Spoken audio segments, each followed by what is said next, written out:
অন্নপূর্ণা যোজনার যে online status, সেই স্ট্যাটাসে আবারও পরিবর্তন আসতে শুরু করেছে। আপনাদের যাদের অনলাইন স্ট্যাটাসে আন্ডার এনকোয়ারি দেখাচ্ছিল, আপনাদের প্রত্যেকের কাজ রয়েছে, আপনারা আমার এই ভিডিওটি পুরোটা ভালো করে মন দিয়ে আপনারা শুনে নিন, বিষয়টা বুঝে নিন। তারপরে আপনারা প্রত্যেকে আপনাদের অনলাইন স্ট্যাটাসটা চেক করবেন। চেক করে আপনারা আমাকে কমেন্টে এসে আবার লিখবেন যে আপনাদের এই মুহূর্তে কি স্ট্যাটাস দেখাচ্ছে। আমি বলতে পারি অনেকের যাদের আন্ডার এনকোয়ারি দেখাচ্ছিল, আপনি হয়তো গতকাল চেক করেছেন আন্ডার এনকোয়ারি রয়েছে, আজকের যখন আপনি চেক করতে যাবেন তখন আপনারটা আন্ডার প্রসেস দেখাতে পারে, অ্যাপ্রুভড দেখাতে পারে, পেমেন্ট প্রসেস বা পেমেন্ট ফেলিওর দেখাতে পারে। সেই কারণে আপনাদের এই মুহূর্তে যেটা করতে হবে, যাদের আন্ডার এনকোয়ারি, এটা গতকাল পর্যন্ত আপনারা যারা দেখেছেন স্ট্যাটাসে, আপনি আজকে সারাদিনে দুবার চেক করবেন যে আপনার স্ট্যাটাস আন্ডার এনকোয়ারি এই স্ট্যাটাসের পরিবর্তন হয়ে আন্ডার প্রসেস কিংবা অ্যাপ্রুভড কিংবা পেমেন্ট ফেলিওর এই ধরনের পরিবর্তন হয়েছে কিনা। তার কারণ হচ্ছে গত 4 জুলাই নবান্ন থেকে চিফ সেক্রেটারির অফিস থেকে সমস্ত এসডিও, ভিডিও, ডিএম অফিসে নির্দেশিকা দেওয়া হয়েছে যে যাদের আন্ডার এনকোয়ারি রয়েছে, এনকোয়ারিতে রয়েছে যে সমস্ত অ্যাপ্লিকেশন, তাদের 10 তারিখের মধ্যে, 10 জুলাইয়ের মধ্যে, আজকের 8 তারিখ, আমরা যদি আজকের দিনটাকে বাদ দিই তাহলে 9-10 আর আমাদের হাতে রয়েছে 2 দিন। তাহলে এই 10 তারিখের মধ্যে সবার যাদের আন্ডার এনকোয়ারি রয়েছে সকলের ভেরিফিকেশন কমপ্লিট করতে হবে, এই নির্দেশিকা দেওয়া হয়েছে। সেই কারণে যেহেতু ভেরিফিকেশন চলছে, সেই কারণে আপনার স্ট্যাটাসের পরিবর্তন আসতে পারে, সেটা আপনি চেক করবেন এবং আমাকে কমেন্টে এসে জানাবেন যে আপনার স্ট্যাটাসের পরিবর্তন হয়েছে কিনা। এবারে বলি, যারা অফলাইনে ফর্ম জমা দিয়েছিলেন আপনারা অনেকেই নিজ দায়িত্বে অনলাইন করে ফেলেছেন, অসুবিধে নেই। কিন্তু যারা অনলাইন করেননি, অফলাইনেই দিয়েছেন, আপনাদেরটা ওই 10 তারিখের মধ্যে আপনার অফিস, বিডিও অফিসে আপনি যে জমা দিয়েছেন, অফিস আপনারটা কিন্তু এন্ট্রি করে দেবে 10 তারিখের মধ্যে। তেমনও অর্ডার ওই 4 তারিখের নবান্নের অর্ডারে রয়েছে। যাদের পেমেন্ট ফেলিওর দেখাচ্ছে, মানে 1-2 তারিখে, 1 জুলাইতে টাকা দেওয়া হয়েছিল, তারপরে আপনি 1 তারিখ, 2 তারিখ, 3 তারিখ চেক করেছেন, আপনার পেমেন্ট ফেলিওর এসছে, দেখাচ্ছে স্ট্যাটাসে। এই যাদের পেমেন্ট ফেলিওর রয়েছে তাদেরকে ওই অর্ডারে বলা হয়েছে, ওই 4 তারিখ যে নবান্নের অর্ডার রয়েছে, আমি পাশে স্ক্রিনে অর্ডারের ফার্স্ট পেজটা আপনাদের দিচ্ছি, এই নিয়ে আমি ভিডিও করেছি, আপনারা কম বেশি অনেকে জানেন।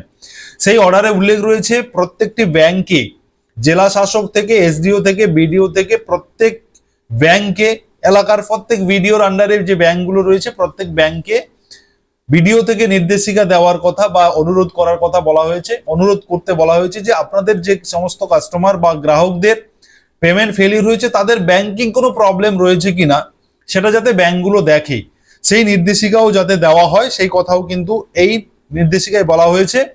4 জুলাইতে এই নির্দেশিকা প্রকাশ করা হয়েছে। অতএব যাদের আন্ডার এনকোয়ারি, তাদেরটা দ্রুত ভেরিফিকেশনের কাজ চলছে। এবারে আপনাদের বলি, এই ভেরিফিকেশন বিভিন্ন এলাকাতে, বিভিন্ন ভিডিওর আন্ডারে বিভিন্ন ভাবে হচ্ছে। আপনার এলাকাতে কিভাবে হচ্ছে সেটা আপনাকে খোঁজ নিতে হবে, আপনাকে আপনার ভিডিও থেকে জেনে নিতে হবে কিভাবে হচ্ছে। কোথাও আইসিডিএস দিদিমণিদেরকে বলা হয়েছে যে তারা ফিল্ড ভেরিফিকেশন বাড়ি বাড়ি যাচ্ছেন। কোথাও একটি অ্যাপ্লিকেশন বা দরখাস্ত লিখে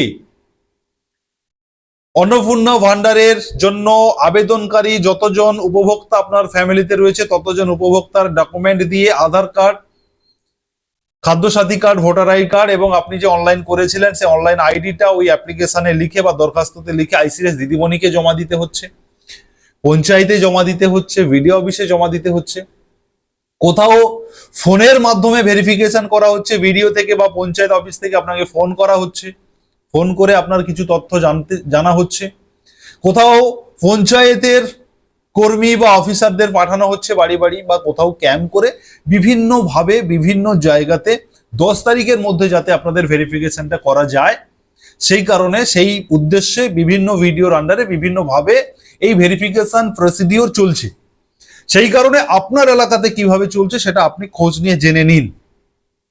এবারে আমি আপনাদেরকে যেটা বলবো সেটা হচ্ছে যাদের যাদের তিনটের বেশি রুম রয়েছে, যাদের বাড়িতে, আপনারা অনলাইন কিংবা অফলাইন ফর্মটা ফিল আপ করার সময় ওই অপশানে টিক মেরে দিয়েছেন যে আমার তিনটের বেশি রুম আছে। ওই 4 তারিখের যে অর্ডারের কথা বলছি নবান্ন থেকে দেওয়া হয়েছে, সেখানে তিনটের বেশি রুম থাকলে আপনাকে আন্ডার এনকোয়ারিতে রাখা হয়েছে। আপনার ফ্যামিলির কেউ যদি ট্যাক্স দেন সেক্ষেত্রে অন্নপূর্ণার উপভোক্তাকে আন্ডার এনকোয়ারিতে রাখা হয়েছে। কেউ যদি জিএসটি দেন সেক্ষেত্রে আপনাদেরকে এই অন্নপূর্ণার যে স্ট্যাটাসে সেখানে আপনাদেরকে আন্ডার এনকোয়ারি করে দেওয়া হয়েছে।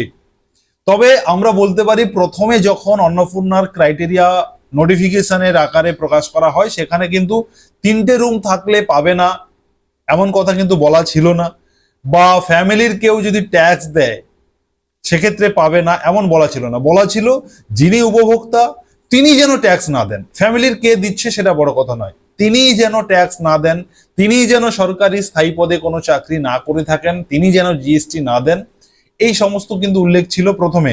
কিন্তু পরবর্তী সময় 4 তারিখের অর্ডারে তিনটে রুমের কথা বলা হয়েছে, বাড়ি নয়, একটা বাড়িতে তিনটে রুমের বেশি থাকলে পাবেন না, এইসব কথাগুলো উল্লেখ করা হয়েছে।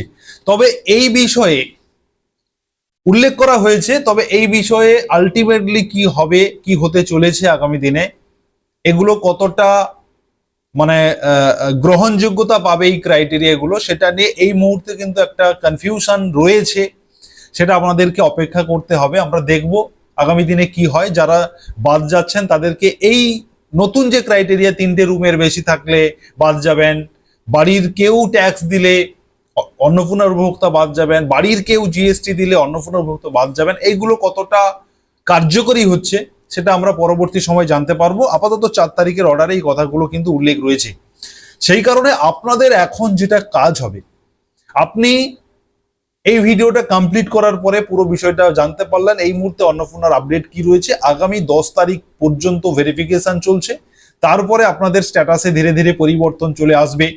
অনেকের চলে আসতে শুরুও করেছে, কারণ ভেরিফিকেশন তো চলছে, আর মাত্র হাতে রয়েছে 2-3 দিন ভেরিফিকেশন চলছে। আপনারা স্ট্যাটাসটা চেক করে রাখুন, সারাদিনে যখন মনে হবে একবার দুবার করে ট্রাই করে রাখুন, স্ট্যাটাসের কোনো পরিবর্তন আসছে কিনা দেখে রাখুন, এবং অবশ্যই আপনারা কমেন্টে আমাকে জানান যে আপনাদের স্ট্যাটাসের কোনো পরিবর্তন এখনো অবধি এসেছে কিনা, বা কখনো যদি আসে আমাকে কমেন্ট করে আপনারা আমাকে জানাবেন।